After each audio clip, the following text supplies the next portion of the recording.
Okay, y'all, just drop whatever you're doing and turn up your radio, 'cause it's time for Body Love. Here's what happened last time. Well, the real reason I knew I couldn't be a kidney donor for my sister is because my sister has diabetes. And it runs in the family.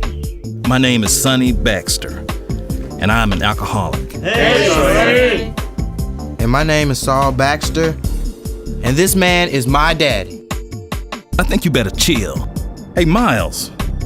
Miles, you still with me? I still can't believe that tomorrow morning my best friend and my pastor are both going into that operating room and... Mama, they're going to be fine. I just know they are. Yeah, Mama. These doctors today, you know, they can do just about anything.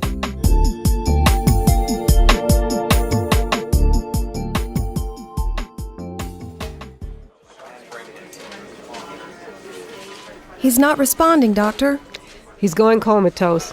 Hate to move him, but we need an MRI and a CT on him. Okay, let's get him to the gurney. Right. Somebody better make that call. Thanks, yeah. I'm gonna see if I can get his wife on the phone.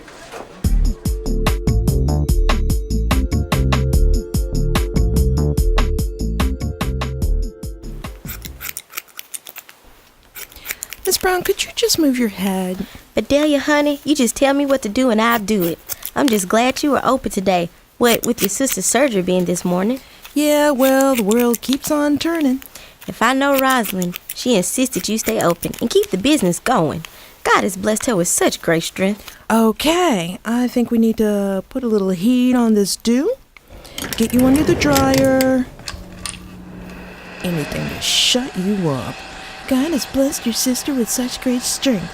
Yeah, well, how come right now she's in the hospital getting a kidney transplant? Because she did not take care of her diabetes.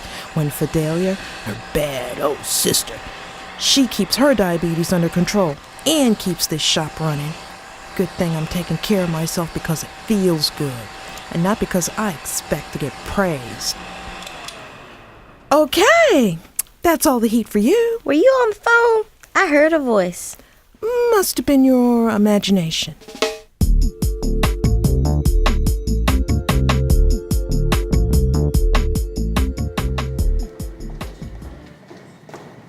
Mabel, don't they usually have a phone in a waiting room like this? Mo, you got nobody you need to call right now. I just thought I'd make some calls and see if anybody knew where Miles got off to. Everybody who'd have an idea of where to look for Miles is already here. Don't you think me and Vanessa both already... So nobody's gonna do anything about looking for Miles? Daddy, I think we're all just... We've tried everything we know how to do. Good morning, everybody. I'm glad you're here. We wouldn't be anywhere else, Patricia. You heard anything about what's going on in there? I'm afraid not. Well, they told us it can take hours and hours to take out somebody's kidney and put in somebody else. And sure enough, it's taking hours and hours. No, I know everybody thinks because I'm a nurse I can find out anything in the hospital. But even with my husband as the donor in there, this one's still off limits to me. I'll know something the same time everybody else does. Well, on top of everything else, we're all sitting around here trying to not to go crazy, wondering why Miles never showed up for his own wife's surgery. And Sonny was supposed to be with him. I'm sorry, Vanessa. I just can't. Any other time I'd be worried about Miles and Sonny right with you. But that's my husband in there, and Sister Rosalind in there too. And it's just about all I can handle now. I know that. Well, I'm not going to just sit around here and wait. I'm going to walk around or do something. You have my cell phone number, right? Got it right here. Yeah, but you know sometimes cell phones don't work in the, in Patricia, like I'll go with you if you want some company. Some company would really be good right now. Stay tuned for more Body Love right after this. And now, back to Body Love. Have they run the MRI on him yet? Just about to start. He's fading fast. You called his family? I've been trying to reach his wife, but we're getting no answer. Keep trying. She's going to have to make some serious decisions about this man very soon.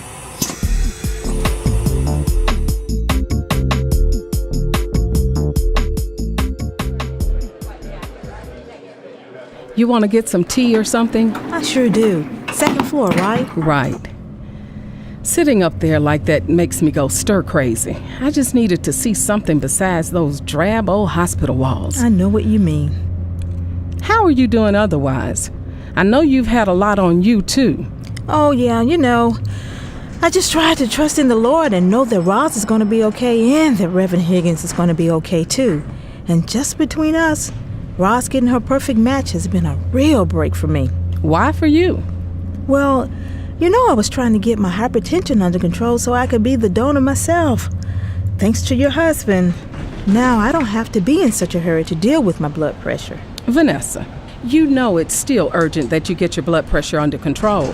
I do know that. I'm just saying now it's not a crisis. Right now, your heart's having to work twice as hard as it needs to, and that puts you at a higher risk for strokes. I do know all that, Patricia. And I know you're going through a lot right now, so maybe you... I know, Vanessa. Didn't mean to preach at you. Guess my nerves are on edge right now. Oh, I understand that. I've gotten to where being on edge is just about all I know. Seems like as soon as I get one mess sorted out, something else comes along. Well, I'm sure you know this, but having that much constant anxiety in your life is not only adding to your blood pressure problems, but it is adding stress to your immune system as well. You are setting yourself up to be the next one of us up there in that operating room. Here's the cafeteria. I'm going to run in the ladies' room first. If she's trying to get my blood pressure down, she's got a funny way of doing it.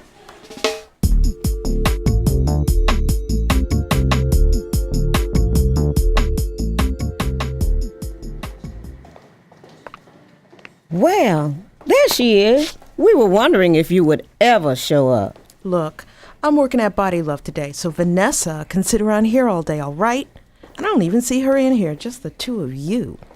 Oh, Vanessa, she went down to the... And what about the preacher's wife? And for that matter, I don't see Miles or Saul or Maya. Vanessa and Patricia went down the cafeteria together. Saul and Maya wanted to be here, but they stayed home with TJ, so Vanessa could be here. But now, Miles and Kevron, you got me there. Well, I don't guess that's a surprise from either of them. Sonny was supposed to be here, too. It's really strange, that Look, he was... I've only got 45 minutes left of my lunch break, so just tell me what the doctors say. They don't say nothing yet. We all just waiting. Yeah, but ain't that Vanessa and Patricia coming back? Maybe they can tell us something new. Nah, walking too slow to be having any news. Fidelia, you came after all. Yeah, well, I do get a lunch break, I know. I wish I had some news for you, but... At least we're in a different part of the hospital this time. I don't think I could go in the third floor waiting room again. You got that right. Yeah, we spent most of the summer in there. Family of Rosalind Armstrong? Yo! If you'd like to step out here for a moment, we can update you on Mrs. Armstrong's condition. Is her husband... I don't know where Miles has run off to, but I was Rosalind's sister before she met him. Then come with me, please. Let's make this quick. Fred's surgery should have been finished first and Rosalind's second. If they're bringing Fidelia news but not me, then... Patricia Higgins? Yes, that's me. If you'll just step out here for a moment. Yes, definitely. That did not sound like good news.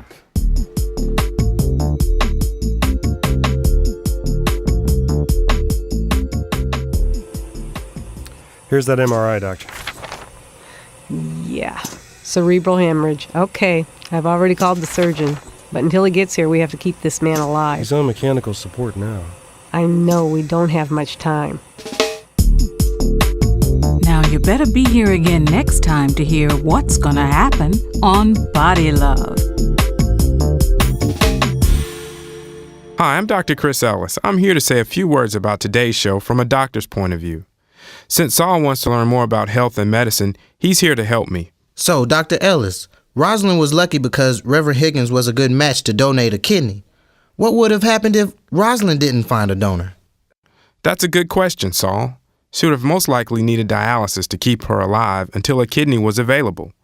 This means going on a waiting list for an average of 3 to 5 years due to the shortage of kidneys and the high demand.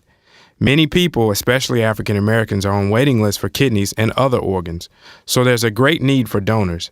You can help by signing a donor card next time you renew your driver's license. And don't forget to tell your family about your wishes to be a donor. Like Reverend Higgins, you can be a hero too. This was Body Love, episode 21, written by the BodyLove Writers Group, Lee Shackelford, head writer. The show was recorded and engineered at Boutwell Studios, Jeff McKee, engineer, and directed by Will York. Featured in the cast were Audrey Quinn, Cheryl Hall, Tina Wilson, Ken Talley, Donna Marbury, Sequin Suggs, and Shannon Thomason. Body Love is a project of the University of Alabama at Birmingham School of Public Health in conjunction with the UAB Department of Theater. Lee Eric Shackelford and Yoko Kawamura are producers. Executive producer is Dr. Connie Kohler.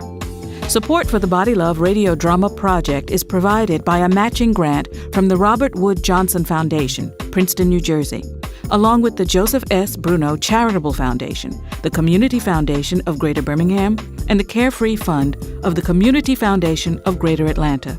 Additional support for this episode was provided by the Alabama State Council on the Arts and the National Endowment for the Arts. Find out more about Body Love on our website, www.bodylove.org.